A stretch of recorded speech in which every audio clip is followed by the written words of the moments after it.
Well, good morning, everyone. Happy Friday morning to you. Welcome back to Morning Musings here on Now TV. Now, I want to announce something that to me is extremely exciting.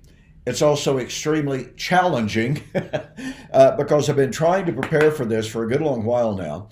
But on my regular YouTube channel, I'm getting ready to start. It's upon me. I'm getting ready to start a study of the Jewish feast days. There are 7 Jewish feast days. They are listed in Leviticus chapter 23. And I've said this before, but let me reiterate it. For years and years and years, I was completely and totally ignorant of the significance, the importance of the Jewish feast days. The fellowship in which I was raised, the Churches of Christ, all millennial, knew virtually nothing, said virtually nothing about the Jewish feast days. And so when I very first heard a set of lessons by my good friend Bill Geyser, who has passed on now, and then in a public sermon by David Curtis on the feast days and eschatology, it was staggeringly exciting. It was frustrating because when I listened to the sermon by David Curtis, and I must say, my friend Bill Geyser had been trying to share with me about the feast days before I heard David Curtis's presentation. And it just hadn't soaked in. Bill kept telling me how important the feast days were. And I was like, yeah, okay, yeah, I got you. But it didn't soak in. But when I heard David Curtis in his lesson, it was just, the fog lifted, the eyes were opened, and I was stunned, literally stunned. My wife was with me on the occasion. The lesson was presented at Sparta, North Carolina some years ago. And I turned to my wife and I said, why have I lived for so long and been so ignorant of these things? I was embarrassed. I was frustrated. All at the same time, I was excited because it set me on a journey. And of course, just recently in November of 2023, I introduced a book entitled Resurrection Feast Fulfilled, a study of the relationship between Israel's last feast days, Sukkot, and the resurrection of the dead. To date, that is my magnum opus. To date, it's, in my personal estimation, it's even greater than my book, We Shall Meet Him in the Air, The Wedding of the King of Kings. And, as I survey the books that I've written, with some 34, 35 of them now, I can say, well, at the time, that was my favorite book. At the time, maybe this one over here. It's, you know how that goes, maybe. But this book on the feast days, the entire subject of the feast days, has opened up the scriptures for me in such a way that I've literally never thought like this before. Now, I want to say this. I'm currently involved in another study involving what is known as the shame versus glory worldview of the ancient Near East. I've known about this subject now for probably 10 or 15 years, but it's only lately that I have been devoting myself to more of an in-depth study of the subject. I'm currently writing an article. Well, the article's now about 35, 36 pages long. I don't know if I'll turn it into a book or not. But I've come to see the shame versus glory motif as extremely, extremely important for understanding biblical eschatology. Just like I've come to understand that the doctrine of the feast days is extremely important for understanding biblical eschatology. Now, that's about all the time I've got to mention the shame versus glory motif. You can go to my website And I'm going to begin posting installments of this article that I'm working on shame versus glory and eschatology. I'm going to begin posting some of these articles, some installments from the article in the very near future. I can't guarantee that they're already up by the time this video is going to be shown, but I'm working on it. I'm studying and I'm researching virtually every single day, hour upon hour upon hour. This is really, really exciting stuff. So be watching for that. Okay, so I want to get back to our study of the subject of the challenge of Christ. We spent a lot of time over the last couple of years sharing with you how critically important it is that we as Christians be able to answer the challenge of Christ. What is the challenge of Christ? Well, it's given in John chapter 10, verse 37. Jesus said, "Do not believe me for my word's sake, believe me for my work's sake. If I don't do the works which the Father has given me, don't believe me." That's what he's saying. And, I've had people literally scoff and deny that Jesus gave that challenge. I mean, it's right there in red letters. There's no denying it's a reality. So I've approached this from a number of different directions. I've shared with you how the challenge of Christ involves his predictions of his coming in judgment at the end of the age in the first century.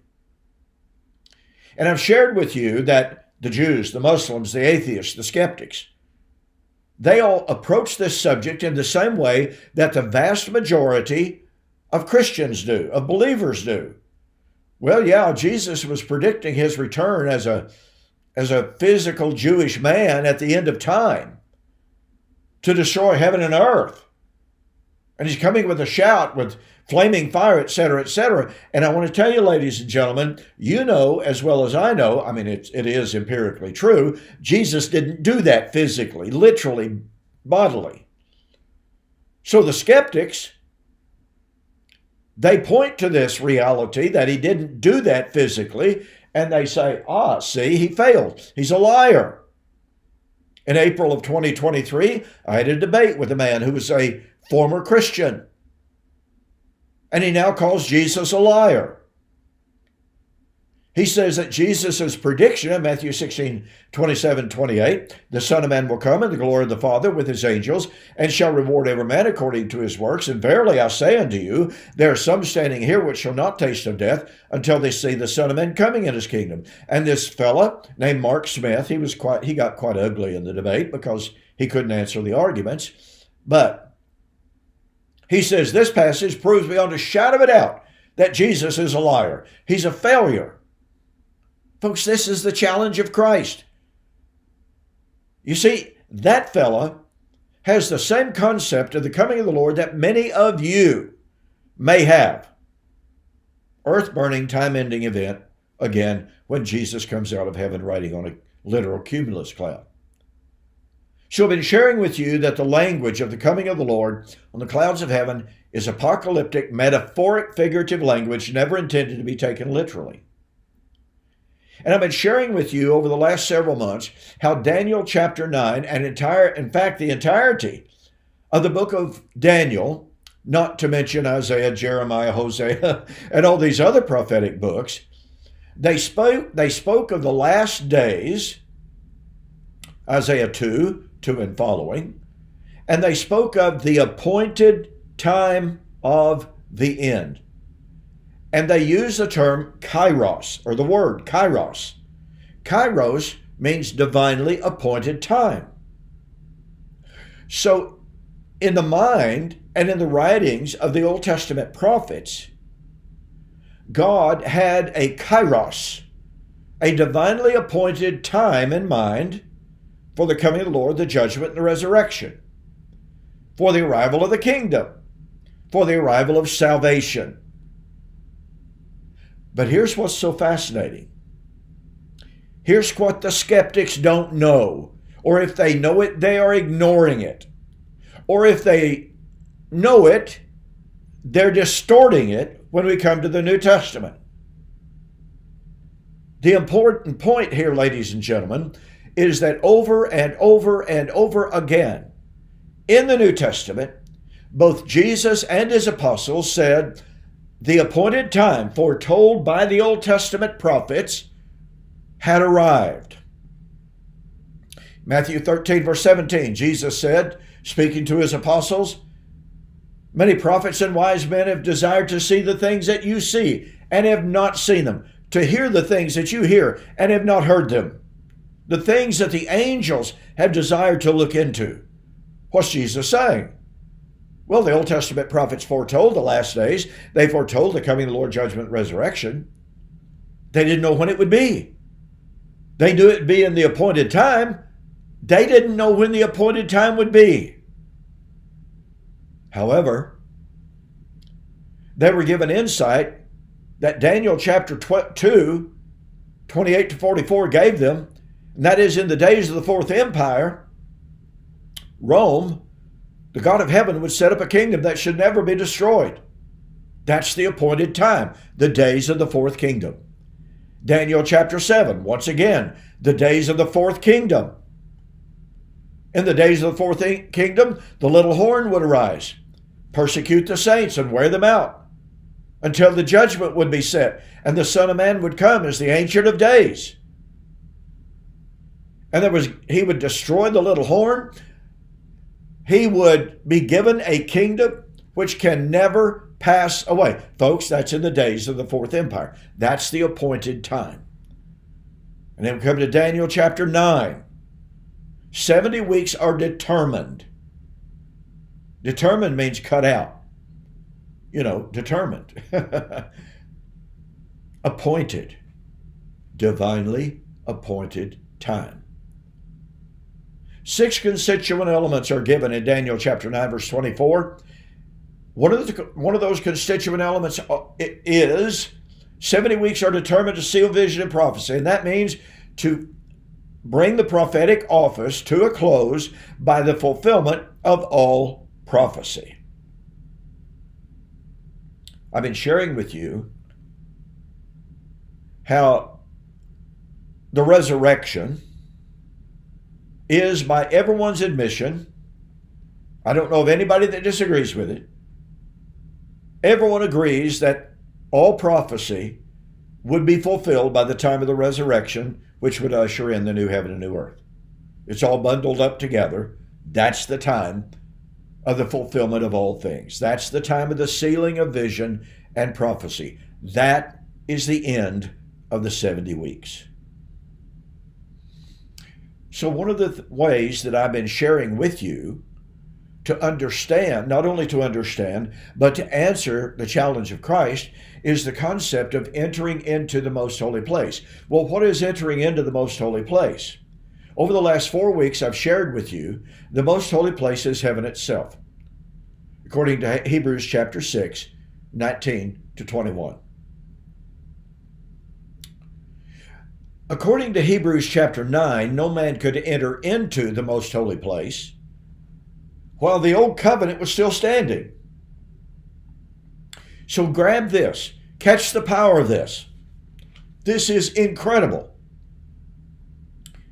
Entering into the most holy place, entering into heaven, is not a matter of the end of time. It's not a matter of earth burning up, the cosmos being destroyed.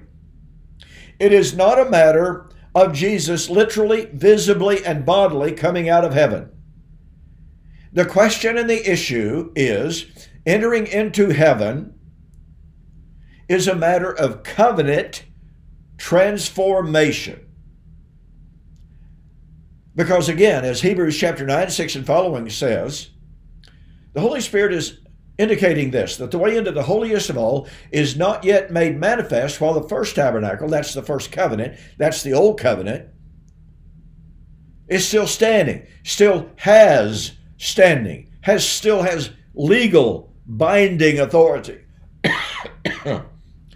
And he says these things are an allegory.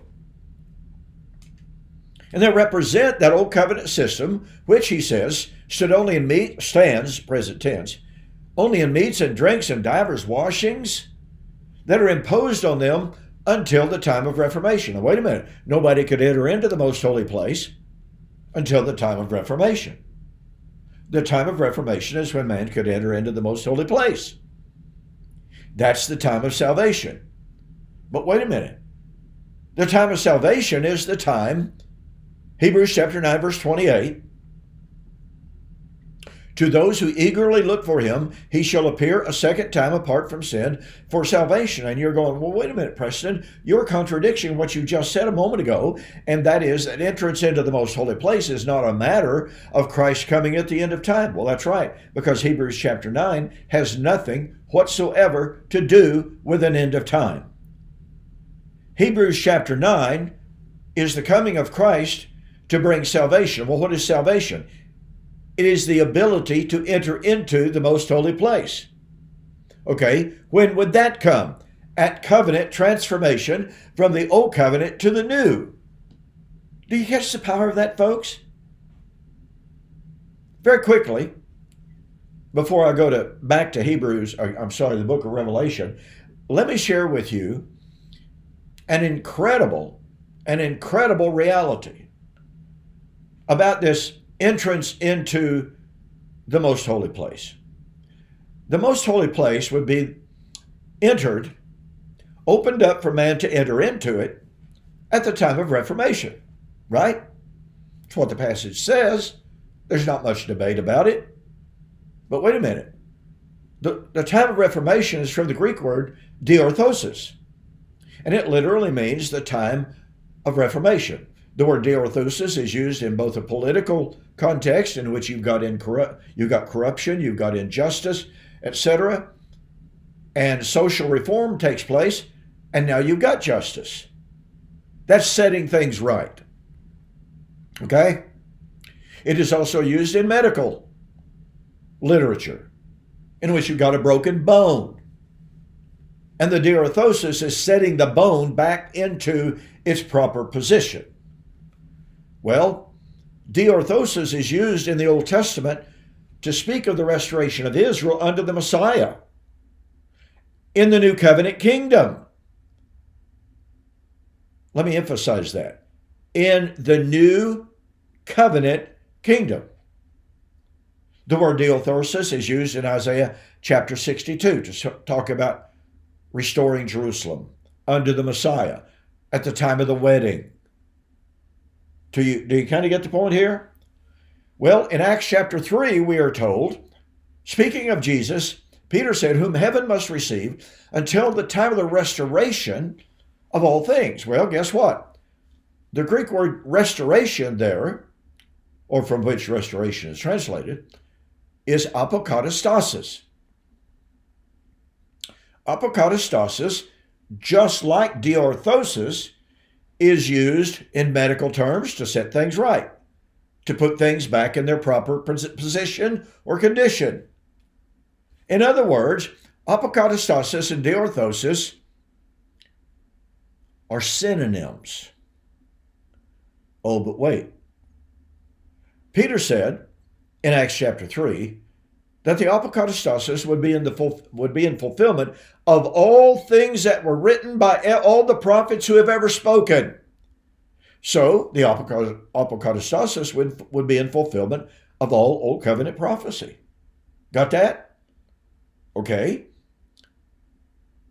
The diorthosis would come as a result of the fulfillment of God's promises to Israel to restore, to put things right, when all prophecy would be fulfilled.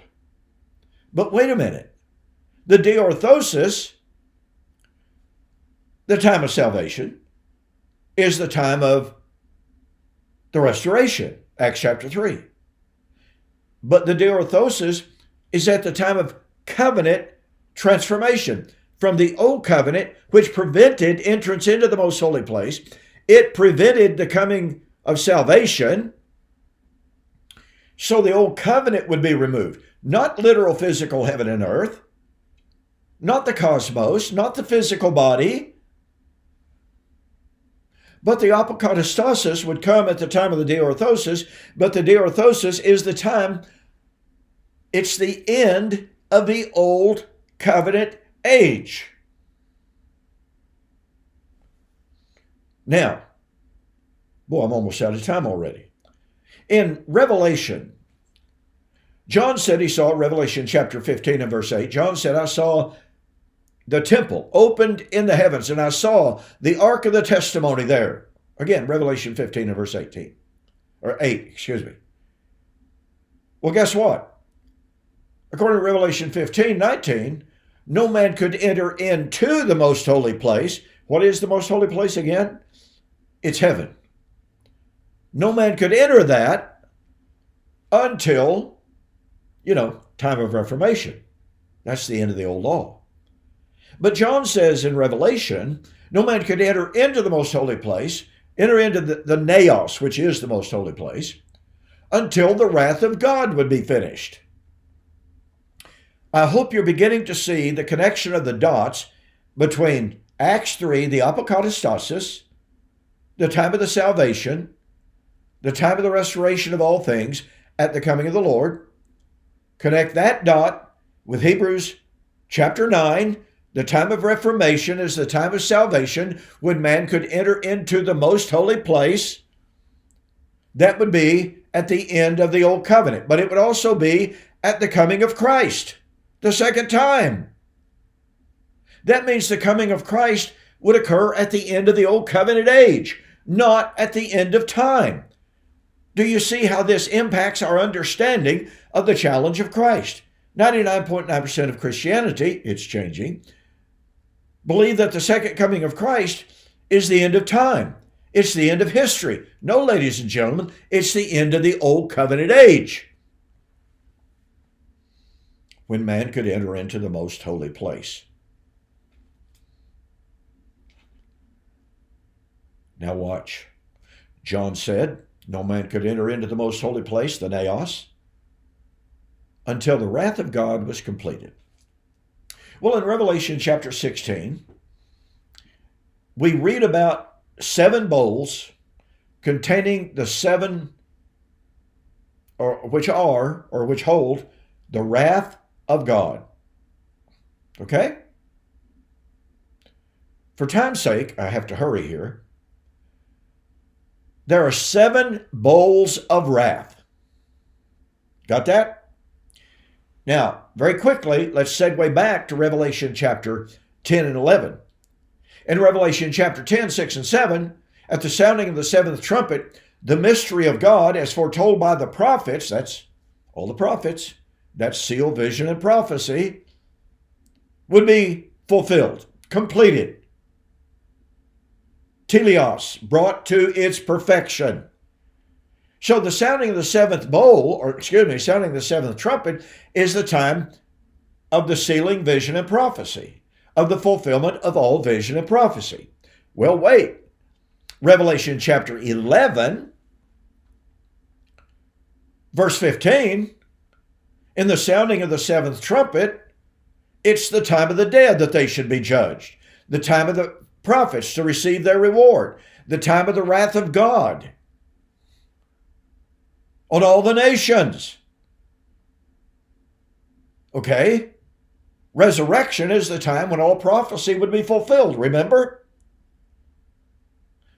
So, Revelation 10, 6 and 7, the time of the fulfillment of all prophecy. Revelation chapter 11, 15 and following, the time of the fulfillment of all prophecy, i.e., the time of the resurrection. But the time of the fulfillment of all things, are you following?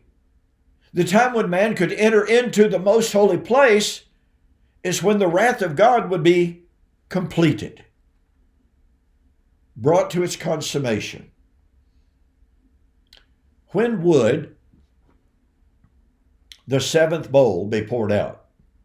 Just the other day, I was watching a video on YouTube, and the guy says, well, we know that preterism is wrong because the 7th bowl, the bowls haven't been poured out. Well, let's see. Revelation chapter 16, the 7th bowl was poured out on the great city Babylon. Okay, so man could enter into the most holy place when the wrath of God was completed. the wrath of God would be poured out in the seventh bowl and the judgment of Babylon. Who then is Babylon? Well, I wrote a book on this some time ago. It's been through 3, maybe 4 reprints. I was raised believing that Babylon was the Roman Catholic Church. The beast was the Roman Catholic Church. The man of sin was the Pope. I believed that very firmly at one time. Folks, it doesn't work. Why? Well, because Babylon is the city that killed Old Covenant prophets, Revelation 16, verse 6. And in the destruction of Jerusalem, in the destruction of Babylon, we're told, you are righteous and holy, O Lord, because you have avenged the blood of the prophets slain by her. So Babylon killed the prophets. Let me tell you something. It was Old Covenant Jerusalem that killed the prophets. All you have to do is read Matthew 23. Read Luke chapter 11, 49 and following. Read Luke 13, 28 and following. No other city is ever accused of being the city that killed the Old Covenant prophets. None. Secondly, it's the city where the apostles and prophets of Jesus were slain. Well, guess what? In 1 Thessalonians chapter 2, 14 to 16, Paul said it was Old Covenant Jerusalem and the Jews who were guilty of killing the apostles and prophets of Jesus. And Jesus said in Matthew chapter 23, speaking of Jerusalem and the Jews of his day, fill up the measure of your father's guilt. Behold, I send you apostles, prophets, and wise men. Some of them you shall scourge and crucify and chase from city to city, that upon you may come all the righteous blood of all the righteous shed on the earth. Only Jerusalem was the city that killed the apostles and prophets sent to them. Finally, Babylon was the city where the Lord was crucified. Revelation chapter 11, verse 8. Listen, folks, if you have to ponder, wonder, and have any doubts about where the Lord was crucified, you need to rethink. This is what they call a no-brainer. And you know what? I'm completely out of time. I'll see you next week.